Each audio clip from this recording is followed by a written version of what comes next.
Hi everyone, and welcome to Ton Talks. I am joined today with Mr. Jim Davis, and there's a big book coming out next week.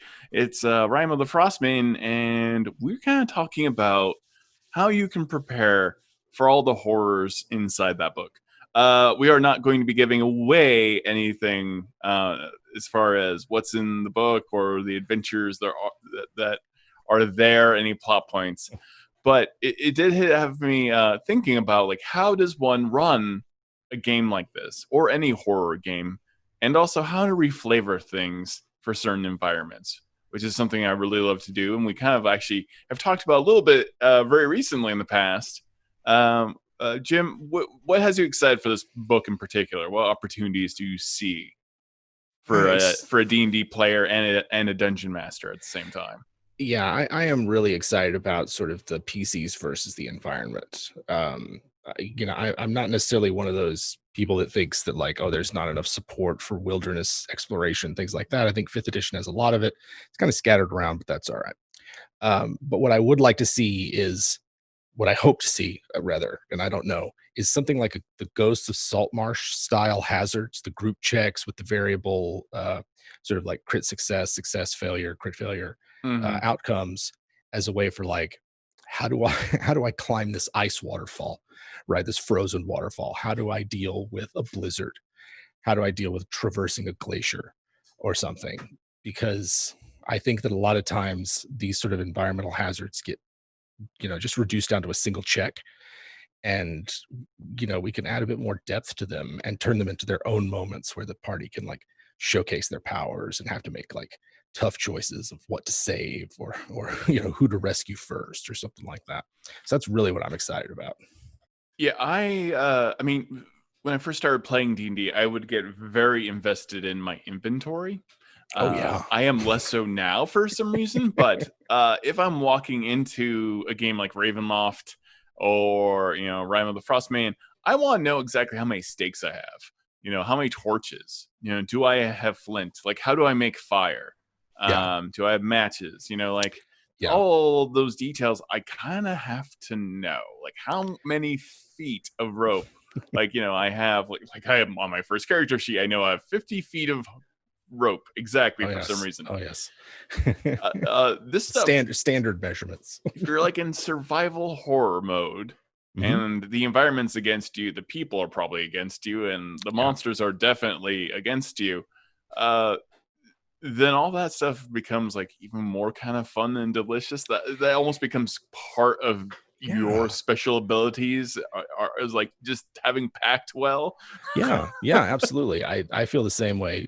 There's something about having the right tool for the right job that highlights exploration-based play, right? Because if you've got, say, a pick, that's a different story than if you have nothing and you need to break through a wall of ice, Yeah. or you just have your weapon, right? Because ice is pretty dense, pretty hard. It's not something that you want to go, you know, throwing your sword against or something like that. And so similarly with like climbing kit and rope and proper winter gear. Full disclosure, I live in Vermont, right? And it gets cold here, although I'm told it's not as cold as it was, a few decades ago. And just like going outside as someone who grew up in Texas, where shorts, shirts, sandals is all you needed Hmm. for most of the year, like 9 months out of the year. Um, just the sheer amount of stuff you have to put on and get ready for just to like say walk down the street or something like that, and then Yeah. just that walk is not just a stroll because there's going to be ice patches and snow, and if you get sweaty now you're sweating and it's freezing outside. It just like completely changes your relationship to the environment when it's really cold. And I'm really hoping that becomes a feature of the challenges that players have to overcome and their characters have to face. So that'll make it a unique adventure experience. How have you run a horror based game for D&D or in general? Like what are some of the good guidelines that you've learned over over time? I know like for myself I've learned a little bit of humor goes a long way. Oh yeah. I know that D&D innately is humorous at Mhm, some mhm. point. It becomes funny no matter whether you want it to or not, but whew, it can get dark. Yes. Oh, yes. So I, how do you manage that? first off, like gallows humor or sort of dark humor is a good leavener for that, and I really think it's necessary. Otherwise, the game just becomes like an emotional burden. You just feel wore out after the end of a session. So, finding a way to either have an NPC or allow maybe the players a bit more leeway in making jokes or easing the tension there is going to go a long way towards having a more satisfying experience because like it, it's one thing to get really immersed in a game, and it's one thing to just be so excited about it, so into it that you become like really emotionally invested. But if that's a horror game, if that's something where you're dealing with like pain and tragedy and sort of maybe helplessness in the face of like overwhelming force or fear and terror, not a lot of people like like being in that space for really extended periods of time, especially with the added stress of like, all right, I got to make decisions for my character and I don't want to mess this up or whatever, you know. And so I think humor is a good leavener for that, as well as just like breaks. Just like, all right, everybody, take five. We're going to stretch and the like. Um, the other one that I would say, other than humor, is like really finding out where people's lines are because it's easy to trip past them, especially as a DM. You get super into it, you know the ins and outs of what's going on. You want to give a vivid, gory, or suspenseful, terrifying description. Mm-hmm. And the right experience for a player is like walking up to that line, but not crossing it, right?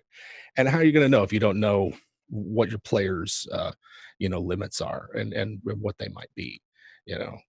Frostbite is one of those for me where I'm like, Whew. all right, please, Yeah. we don't need to go into gory detail. It's just disturbing and I'm terrified. I don't want to lose a toe or a finger or a nose or whatever, let Yeah. alone anything else. um, so that would be one for me where I'd say to the DM, like, it can be present. It's fine. I don't mind dealing with it. Let's just not dig too deep.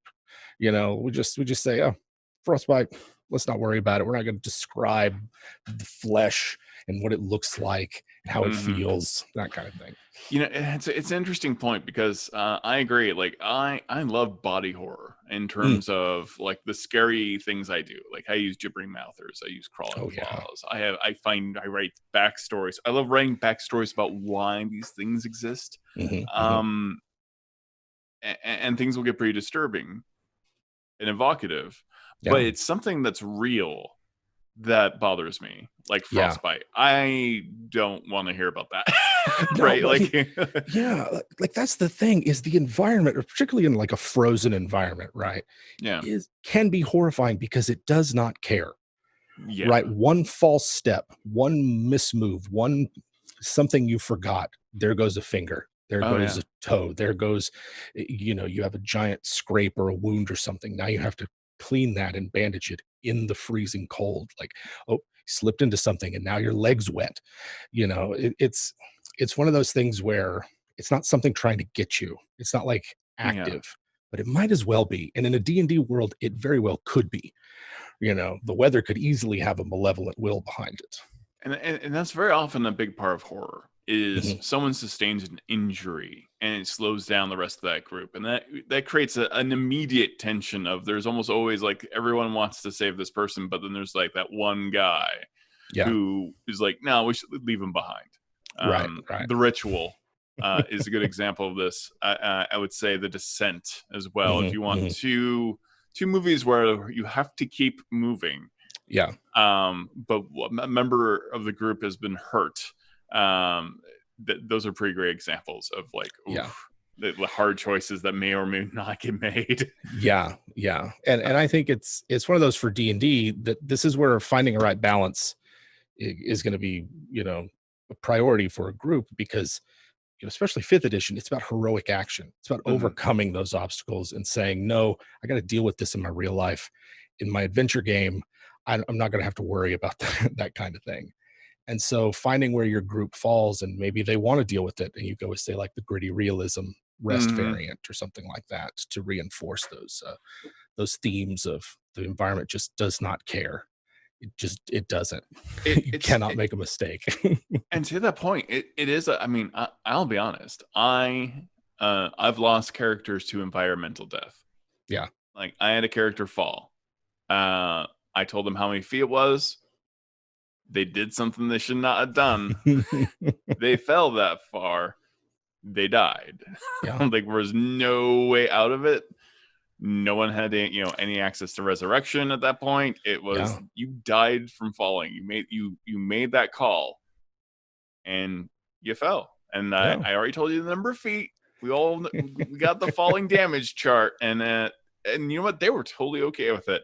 Yeah. Because it was just handled mechanically very soundly. It wasn't like the DM coming after you. Right. Choices were made, things were done, and that death happened. There's some interesting. Someone brought up in chat. At what point do healing potions freeze? This is a very good. Yeah, it's a great question. It's a great question. At what time? At what point is a healing popsicle? Right? Yeah. Because there are a lot of spells in D&D that can nullify fear too often. I would say like Tiny Hut. Yeah. It's such a safe environment. It's perfectly the right temperature. This takes the edge off of the horror elements to a degree. Though, what's waiting on the outside of that hut, it can be a fun thing to play with. Right. Yeah. Did your tiny hut get snowed in while you were resting in it? Right. Are you buried under 20 feet of snow while it's there? The thing about tiny hut that I'd have to look up the spell is, does it have a bottom? Does it have a floor? Is it That's a just good question. the I dome? mean, my assumption is yes, but interesting. Right. Yeah. I mean, nothing aggressive can come into the hut and you can see through the hut. But yeah, how could that not become an igloo? Right. Having lived in a northern climate myself, and having these tremendous snow drifts, our house was completely snowed in. Yeah. In fact, it created this weird effect of like the wind would hit the door and the roof and spin and spin and spin. That spinning caused it to create a snow tunnel around our house. Yeah. It's wild. Like like I said, I think before I moved to Vermont, I had seen snow like twice. One of them was when I went to Colorado. And then the first winter I was here, it was unreal. Yeah. Like, I didn't know that your car, like the condensation of the inside of your car while the heat is going, can freeze. Yeah. And I didn't realize that things could get so frozen that they just snap. I'd always seen it in a movie, but I was like, surely that's just a movie. Icicles the size of a baseball bat that you have to knock off your house so they don't fall on you. Yeah. Those were the kinds of things that, of course, at the time I was really excited about, because I was like, cool, I've never seen that. But when I think about having to deal with them without modern conveniences, all I can start thinking about is like, God, this would be terrible. Like, I would not want to have to deal with this at all.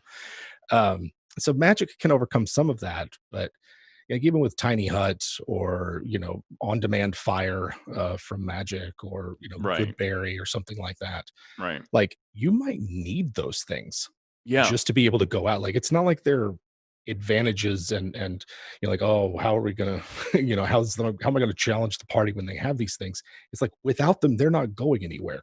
Yeah. Right. There's literally nothing to eat. They're going to need something to feed them as they go across. There's no safe shelter. They have to have tiny hut. Imagine, if you are casting, like produce flame and all these other things, how is that not getting noticed in like a snowy environment, like, Rime of the Frostmaiden, like in Icewind Dale? If you cast Goodberry, does Goodberry smell so good that it can attract a polar bear from like a mile away? They have unusual good scent. They certainly do. Yeah, they certainly do. I would say so. Yeah. Yeah. So you have these opportunities as a dungeon master to really like kind of dig in and flavor like how magic affects these extreme environments, because everything is looking for warmth and light. Yeah. More so than even Ravenloft, where like Ravenloft is a good example as well of, you don't want to draw too much attention. You don't just walk around with a holy Avenger sword saying, I'm gonna kill the vampire. Bad things are going to happen to you. Yeah.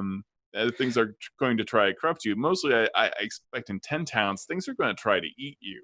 Certainly, right? Like, I don't know, go watch a nature documentary about what it's like in one of the polar ice caps. We'll go, what's it like in the Yukon when it's in the dead of winter?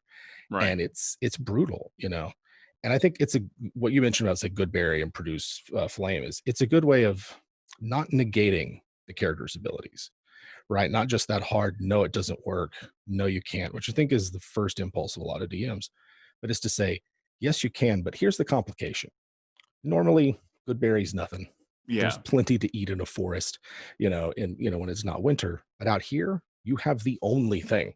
And not just that, but you yourself are a lot of calories, so you not only smell good, you've got food that smells good, but you Yeah. yourself are food. So Yeah, yeah, it can become an issue very quickly.